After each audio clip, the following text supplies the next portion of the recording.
Aunque la Biblia fue escrita, como muchos de ustedes saben, por más de 40 hombres distintos, en un lapso de tiempo de unos 1500 años, es un libro que mantiene una coherencia perfecta de principio a fin. En ese sentido, pienso en cómo los incrédulos ponen de parte de los creyentes el demostrar que la Biblia es la palabra de Dios. No, yo quisiera cambiar el reto y retar a los incrédulos a que prueben lo contrario, a que expliquen la unidad de las Escrituras sin tomar en cuenta que la Biblia es la palabra de Dios. Yo he oído muchos argumentos evolucionistas para explicar la creación del mundo sin Dios. Yo no he leído en todo el tiempo que tengo siendo cristiano un solo argumento dado por un impío para explicar la existencia de la Biblia. Ese reto, el mundo incrédulo no se ha atrevido a tomarlo en sus manos.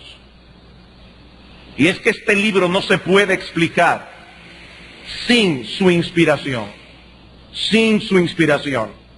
Todas las historias de la Biblia, todas las enseñanzas de la Biblia, a final de cuentas lo que enseñan es la revelación y desarrollo de un plan a través de la historia de la redención. Un solo plan, una sola mente. Por eso nosotros le llamamos la Biblia, un solo libro.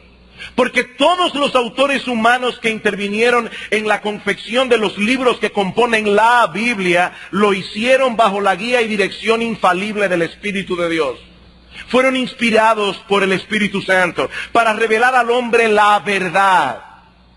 O como Francis Schaeffer le llamaba, la verdad verdadera. La verdad eterna y absoluta de Dios.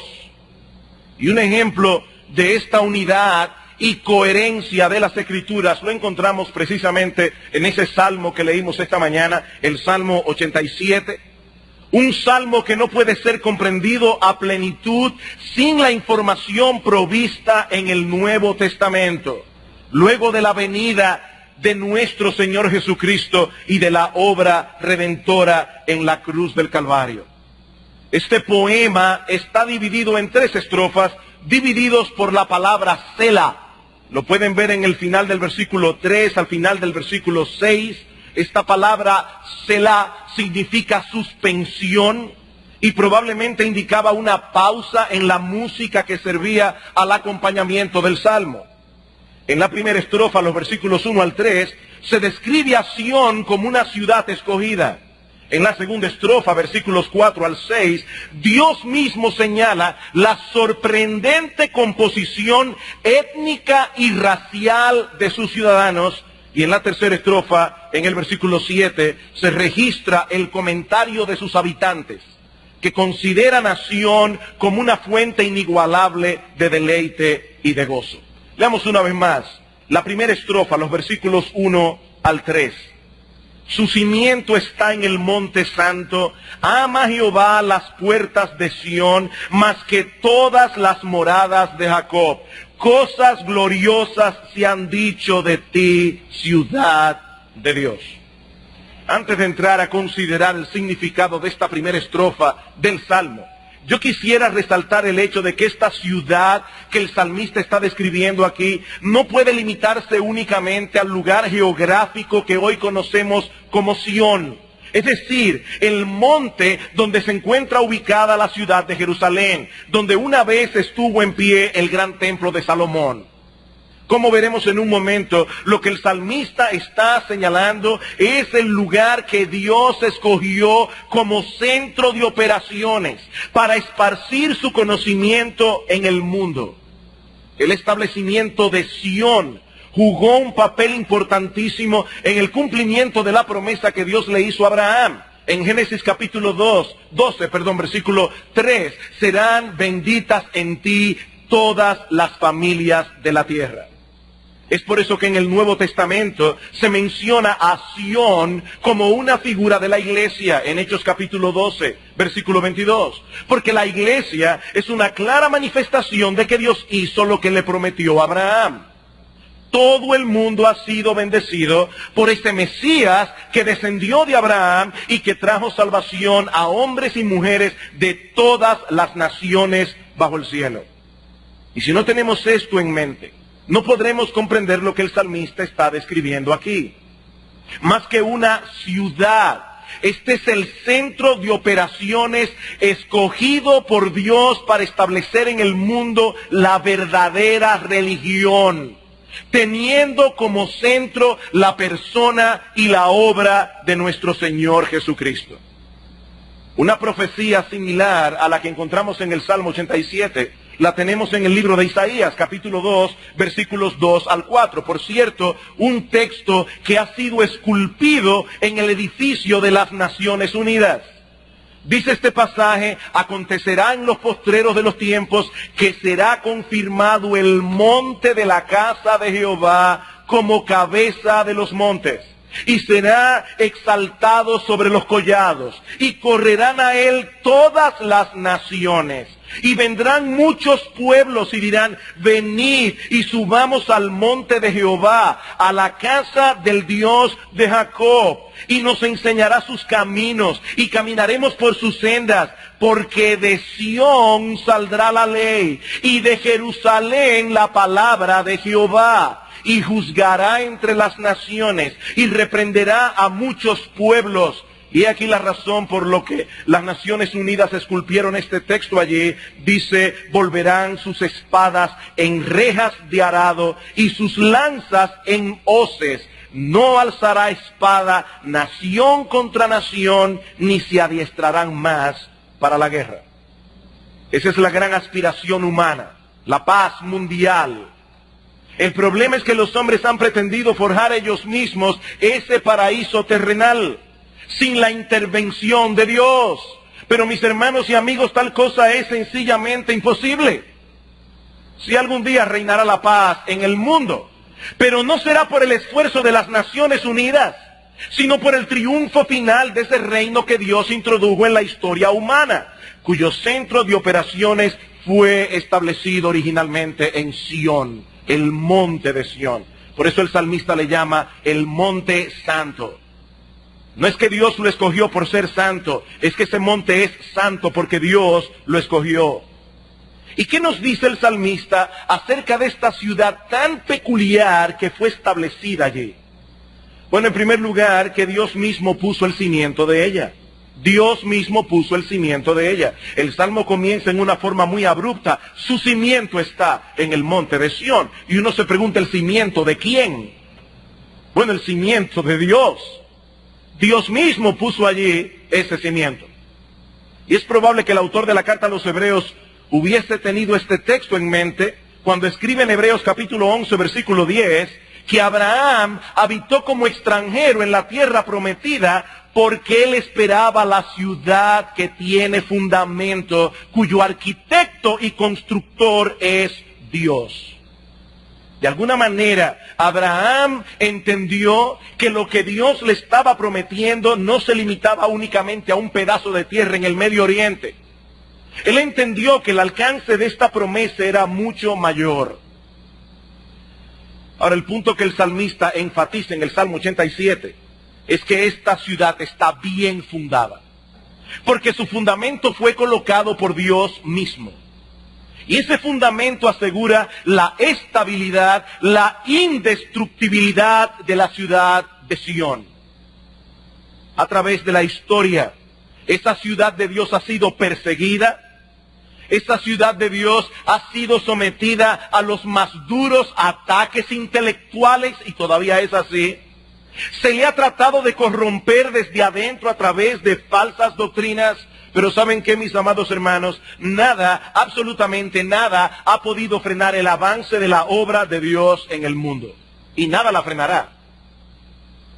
Alguien dijo una vez que la muerte de la iglesia ha sido anunciada en muchas ocasiones a lo largo de los siglos. Se han leído los panegíricos, se han tocado las campanas de la iglesia, pero el cadáver nunca ha aparecido. Y saben que nunca aparecerá, Porque esta iglesia tiene un fundamento seguro. Cristo dijo, yo edificaré mi iglesia y las puertas del Hades no prevalecerán contra ella. En segundo lugar, el salmista nos dice que Dios ama esta ciudad en una forma particular.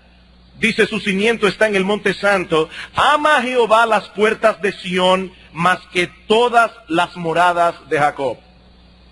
El salmista está contemplando aquí a una multitud de creyentes fieles entrando por las puertas de Sión para adorar a Dios en su santuario.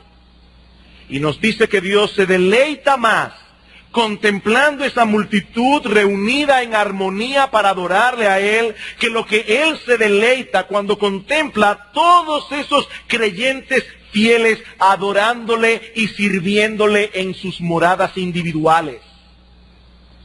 Si Dios ama a cada uno de sus hijos, Dios ama y bendice el hogar de cada uno de sus hijos con abundante bendición, pero mis amados hermanos, Dios, por decirlo de alguna manera, experimenta un mayor placer cuando sus hijos se congregan para adorarle a Él. Aunque Dios es omnipresente, Él ha prometido manifestar su presencia en ciertos lugares en una forma especial y particular. Él ha prometido traer bendiciones espirituales especiales en el contexto de esa reunión. Vayan conmigo por un momento al libro de Éxodo, Éxodo capítulo 20.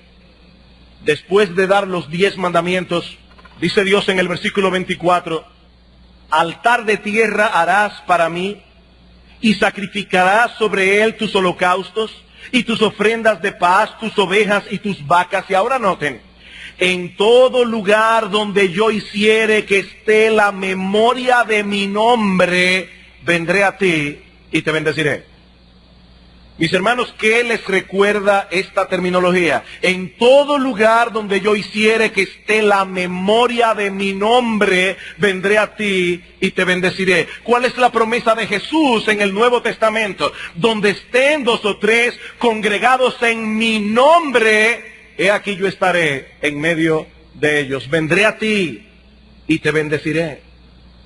Dios ama las puertas de Sión, la congregación de sus hijos, más que todas las moradas de Jacob. En tercer lugar, el salmista nos dice que esa ciudad será el objeto de muchas alabanzas. Versículo 3, cosas gloriosas se han dicho de ti, ciudad de Dios. El pastor Salvador Gómez mencionó durante la dirección de himnos a John Newton, el autor de Sublime Gracia. Pero John Newton también escribió otro himno basado precisamente en ese versículo del Salmo 87. Dice, glorias mil de ti se cuentan, oh ciudad de nuestro Dios. Tus mansiones se sustentan al sonido de su voz. Sobre roca estás fundada. Tus cimientos fijos son, porque estás amurallada con eterna salvación.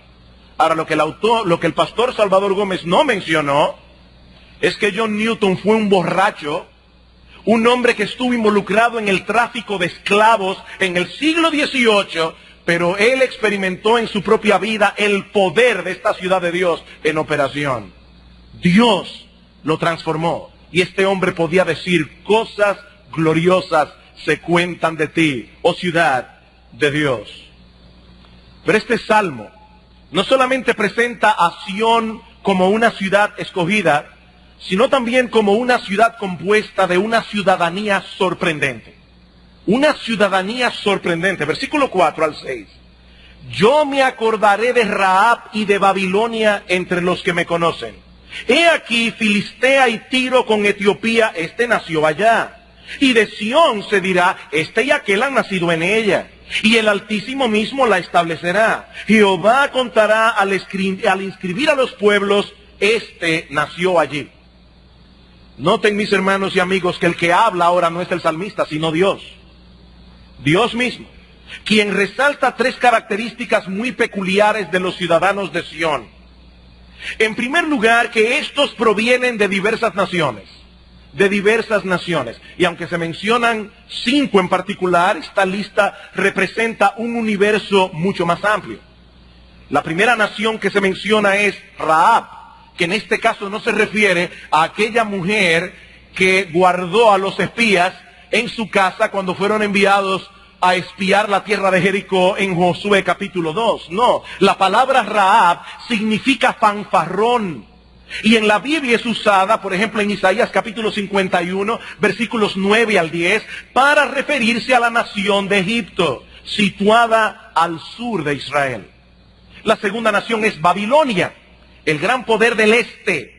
Una ciudad que representa a los enemigos del pueblo de Dios, tanto en el Antiguo como en el Nuevo Testamento. En esta ciudad estuvieron cautivos los judíos por 70 años. La tercera ciudad que se menciona en el Salmo es Filistea, situada al oeste, vecinos inmediatos del pueblo de Israel. Y precisamente por esa cercanía, esa vecinidad con la nación, fueron como una espina clavada en su costado. Luego viene Tiro, los vecinos del norte, una ciudad que llegó a ser conocida como un emporio económico en sus días. Y finalmente Etiopía, los vecinos abajo, bien abajo en el sur, en el territorio que hoy conocemos como Sudán, una nación que está a unos 3.000 kilómetros de la nación de Israel. Así que en unos pocos versículos, Dios ha mencionado una lista que representa a las naciones de los 4 puntos cardinales, el norte, el sur, el este y el oeste, y a las naciones más distantes como Etiopía, todas formando parte de la ciudadanía de Sión. ¿Qué es lo que el salmista está describiendo aquí? Lo mismo que Juan contempló en una visión en Apocalipsis capítulo 7, versículo 9. Después de esto miré, y he aquí una gran multitud ya en el cielo, la cual nadie podía contar, de todas naciones y tribus y pueblos y lenguas, que estaban delante del trono y en la presencia del Cordero, vestidos de ropas blancas y con palmas en las manos, y clamaban a gran voz diciendo: la salvación pertenece a nuestro Dios. Nuestro Dios. En segundo lugar, Dios dice que todos los habitantes de esta ciudad le conocerán. Dice en el versículo 4, yo me acordaré de Rahab y de Babilonia entre los que me conocen. En el Antiguo Testamento, muchos eran israelitas de nacimiento, pero no lo eran de corazón. No lo eran de corazón.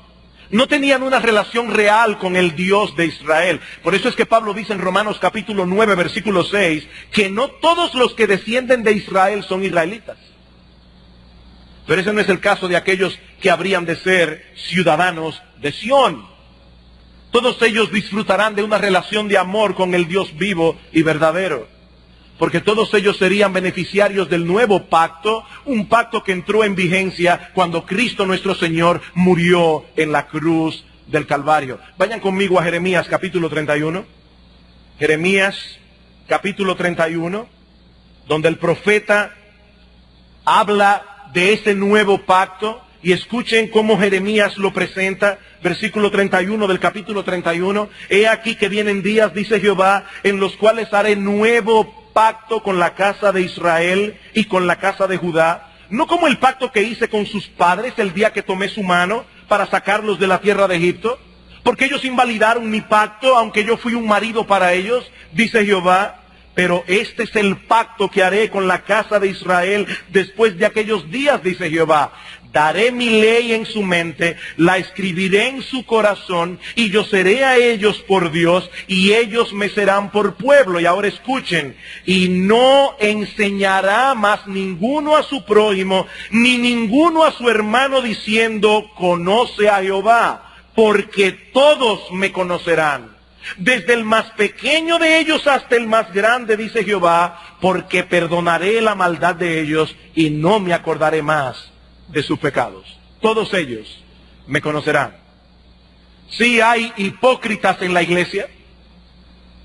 Eso ha pasado, está pasando y seguirá pasando hasta el final de los tiempos. Pero Dios conoce quiénes son aquellos que son suyos. Y todos ellos realmente le conocen. En tercer lugar, y esta para mí es la característica más sorprendente de los ciudadanos de Sión. Y es que Dios nos dice que todos ellos serán ciudadanos de nacimiento, a pesar de que provienen de otras naciones. Pero son ciudadanos de nacimiento. Salmo 87 otra vez, versículo 4. Yo me acordaré de Rab y de Babilonia entre los que me conocen. He aquí Filistea y Tiro con Etiopía. Este nació allá, en Sión. Y de Sión se dirá, este y aquel han nacido en ella. Y el Altísimo mismo la establecerá. Jehová contará al inscribir a los pueblos, este nació allí. Ahora, mis hermanos y amigos que nos visitan en esta mañana, esto realmente parece contradictorio. Esto parece contradictorio. Dios está diciendo que todos esos individuos nacieron en Sión, a pesar de que al mismo tiempo nos dice que provienen de naciones muy diversas. ¿Cómo puede ser esto posible? Bueno, una vez más, el Nuevo Testamento nos da la respuesta. Todos ellos experimentaron un nuevo nacimiento espiritual, por medio del cual vinieron a ser ciudadanos del verdadero Israel. Es a eso que se refiere Pablo en Gálatas capítulo 4, versículo 26. Escribiendo a una iglesia compuesta mayormente por personas que no eran judías de nacimiento, Pablo les dice, Jerusalén es la madre de todos nosotros. Jerusalén es la madre de todos nosotros. Espiritualmente hablando, no importa dónde hayamos nacido, si somos creyentes, todos nacimos en la ciudad de Dios, en el nuevo nacimiento. Es exactamente a eso que se refiere Pablo en Efesios capítulo 2. También escribiendo a una iglesia compuesta mayormente por personas no judías. Hablando de ese tiempo en que ellos eran paganos, dice Pablo en el capítulo 2, versículo 12, en aquel tiempo estabais sin Cristo, alejados de la ciudadanía de Israel, ajenos a los pactos de la promesa, sin esperanza y sin Dios en el mundo. Pero ahora, en Cristo Jesús, vosotros que en otro tiempo estabais lejos, habéis sido hechos cercanos por la sangre de Cristo. Noten el versículo 19. Así que ya no sois extranjeros, ya no sois advenedizos, sino conciudadanos de los santos y miembros de la familia de Dios. ¿Cómo se adquiere esta ciudadanía? A través de un nuevo nacimiento. Mi amigo, nadie, absolutamente nadie, viene a ser hijo de Dios en forma automática. Por haber nacido en el seno de cierta familia, o por haber nacido en una nación en particular. Venimos tan dañados de fábrica que para ser salvos Dios tiene que hacer una obra de transformación en nosotros. Una obra tan profunda que la Biblia le llama un nuevo nacimiento. Un nuevo nacimiento. Esa es la enseñanza que Cristo le imparte a un hombre llamado Nicodemo en el capítulo 3 del Evangelio de Juan. Los invito a ir conmigo al capítulo 3 del Evangelio de Juan. Y yo me imagino que si Nicodemo estaba perplejo todavía cuando Cristo vino, ¿cuántos lectores del Salmo 87 que lo leyeron en el Antiguo Testamento no entendieron ni pío de lo que se estaba diciendo allí? De hecho, no creo que el mismo salmista lo haya entendido. El mismo salmista. Dice en el capítulo 3 del Evangelio de Juan, que en cierto momento Cristo tuvo una conversación con un hombre llamado Nicodemo. Y hay que ver los privilegios religiosos que este hombre tenía. En primer lugar, dice en el versículo 1 que este hombre era judío. Había un hombre de los fariseos que se llamaba Nicodemo, un principal entre los judíos. Este hombre era de la nación de Israel. Se había beneficiado de ser parte de ese pueblo al que Dios había hablado y con el que Dios había tratado en el Antiguo Testamento. Pero este no era cualquier judío. El texto dice que era un principal entre los judíos. Y esa palabra significa gobernante. Lo que indica que Nicodemo era miembro del Sanedrín. ¿Y qué era el Sanedrín? Ustedes han visto cómo funciona el sistema judicial en los Estados Unidos, donde se reúne un grupo de hombres que sirven de jurado y que se escogen de los ciudadanos del pueblo. Eso era el Sanedrín en Israel. Era una parte gobernante a donde solamente pertenecían la crema innata del pueblo. Y Nicodemo era miembro del Sanedrín. Pero no solamente era miembro del Sanedrín, era fariseo. Era fariseo, la religión más estricta de Israel en aquellos días. Se solía decir que si solamente dos personas iban a llegar al cielo, una era farisea y la otra era un escriba. Así veían los judíos a los fariseos en aquellos días. Y Nicodemo era fariseo. Pero no era cualquier fariseo. Dice en el versículo 10 que él era un maestro de su religión. Dice aquí en el versículo 10, respondió Jesús y le dijo, ¿eres tú maestro de Israel y no sabes esto? Y por si todo esto fuera poco, este hombre no solamente era judío, no solamente pertenecía a la crema innata de la sociedad, no solamente era fariseo, no solamente era un maestro religioso, este hombre creía que Cristo había venido de Dios. Dice en el versículo 2, este vino a Jesús de noche y le dijo, Rabí, sabemos que has venido de Dios como maestro. Y eso me llama la atención, sabemos. Nicodemo está presuponiendo que había muchos fariseos que sabían muy bien que Cristo no era un hombre cualquiera, pero el hombre siempre ha sido deshonesto en su pecado. Siempre ha sido el hombre deshonesto en su pecado. No querían reconocerlo. Sabemos que has venido de Dios como maestro, porque nadie puede hacer estas señales que tú haces si no está Dios con él. Wow, cualquiera diría, si había un hombre que iba derechito camino al cielo, tenía que ser Nicodemo. ¿Y qué le dice Cristo a ese hombre? ¿Qué le dice Cristo a ese hombre?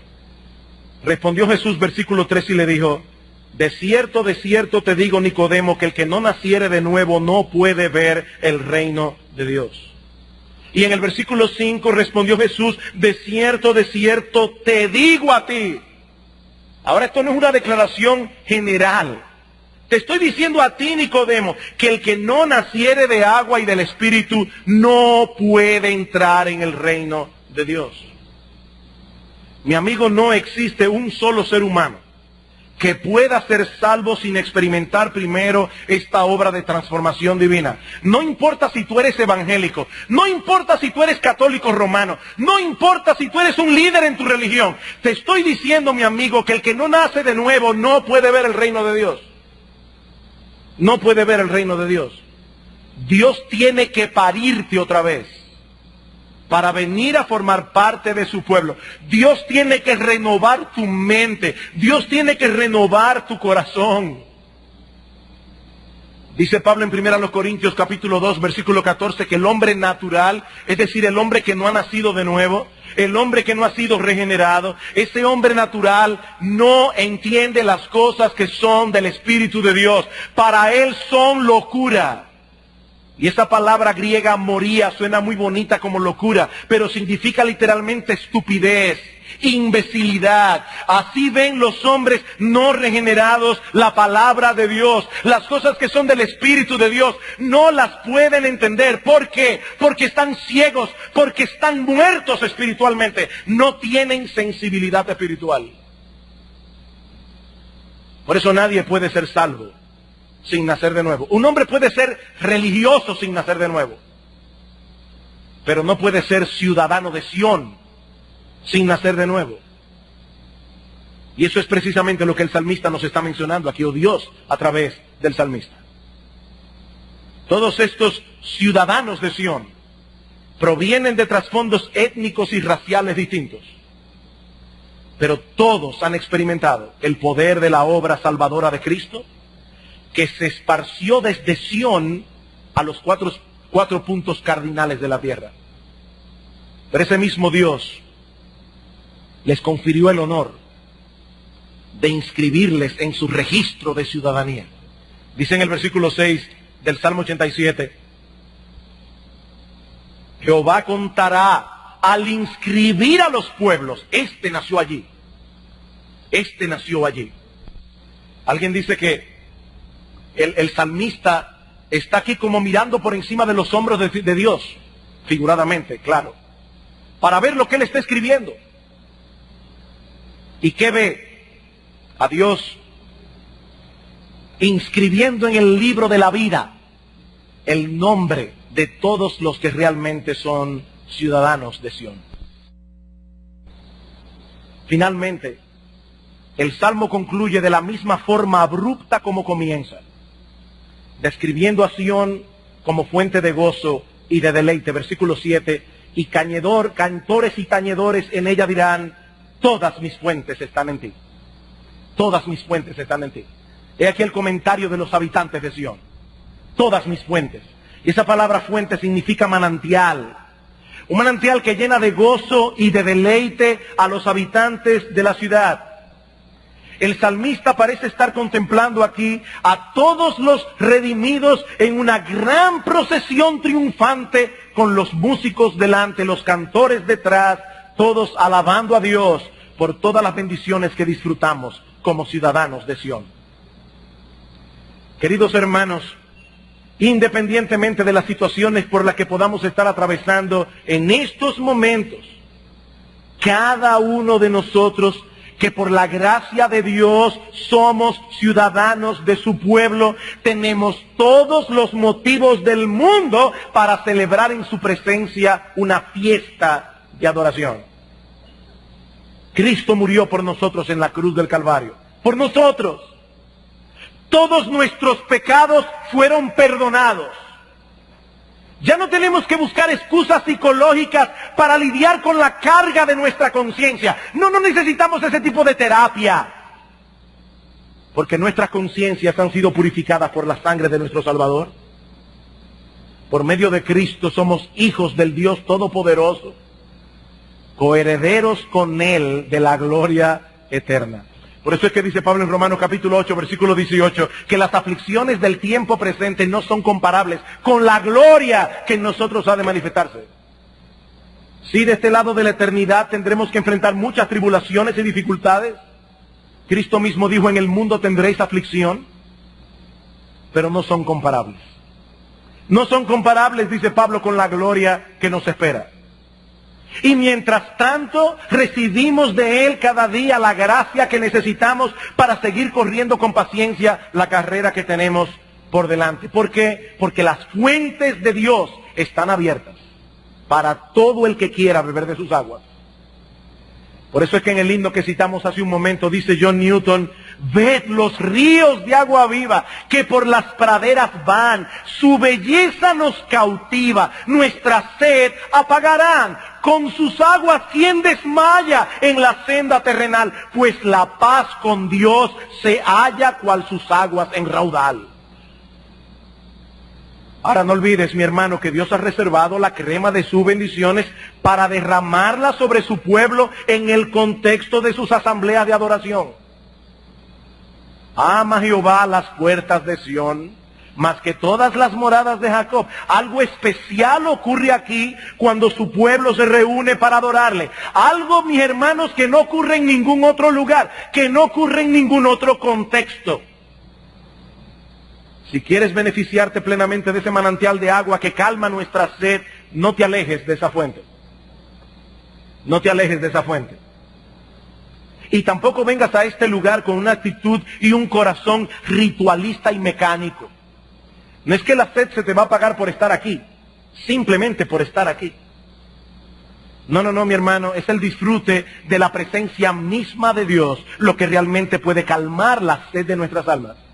Por eso es que dice el salmista en el Salmo 84, unas páginas más atrás en el libro de los Salmos, cuán amables son tus moradas, oh Jehová, de los ejércitos. Anhela mi alma y aún ardientemente desea los atrios de Jehová. Mi corazón y mi carne cantan al Dios vivo. Y ahora escuchen el versículo 5. Bienaventurado el hombre que tiene en ti sus fuerzas, en cuyo corazón están tus caminos. Atravesando el valle de lágrimas, lo cambian en fuente. Cuando la lluvia llena los estanques, irán de poder en poder y verán a Dios en Sión. Pero Dios es espíritu, sí, yo lo sé. Pero Dios ha prometido traer su presencia especial cuando 2 o 3 se congregan en su nombre. Y aquellos que tienen ojos para verlo, verán a Dios en Sión. Y es esa visión Mis amados hermanos, esa visión del Todopoderoso, esa visión del Dios de toda gracia, esa visión del Dios de toda misericordia, el Dios de toda compasión, es lo que calma la sed de nuestras almas. Es esa visión. ¿Cuáles aplicaciones prácticas podemos derivar de este salmo? Este salmo que hemos titulado el Salmo del Nuevo Nacimiento. Bueno, en primer lugar, mis amados, este salmo nos enseña que en el mundo no existe un mayor privilegio que ser ciudadanos de esta ciudad de Dios. No existe un mayor privilegio. Algunas personas se jactan de su abolengo. ¿Sabes que yo soy de la familia? Otros se jactan de sus títulos. Saludos, yo soy doctor. Eso tiene algo. Otros se jactan de sus bienes. De sus bienes. La villa que tengo allí en Romana. Porque no es la Romana, no. La Romana es el pueblo. Romana es donde están las villas. ¿Saben una cosa, mis amados hermanos? Nadie, absolutamente nadie nos gana en abolengo. Nosotros somos hijos del Dios Altísimo. Nadie nos gana en abolengo. Nadie nos gana en títulos. Somos los redimidos del Señor, elegidos por su gracia. Y nadie nos gana en bienes ni posesiones, porque somos herederos juntamente con Cristo, dice Pablo en Romanos capítulo 8, versículo 17. ¿De qué te jactas tú? ¿De qué te jactas tú? Cosas gloriosas se han dicho de ti, oh ciudad de Dios. ¡Qué privilegio! ¡Qué privilegio estar inscrito en ese libro de la vida! ¡Qué privilegio!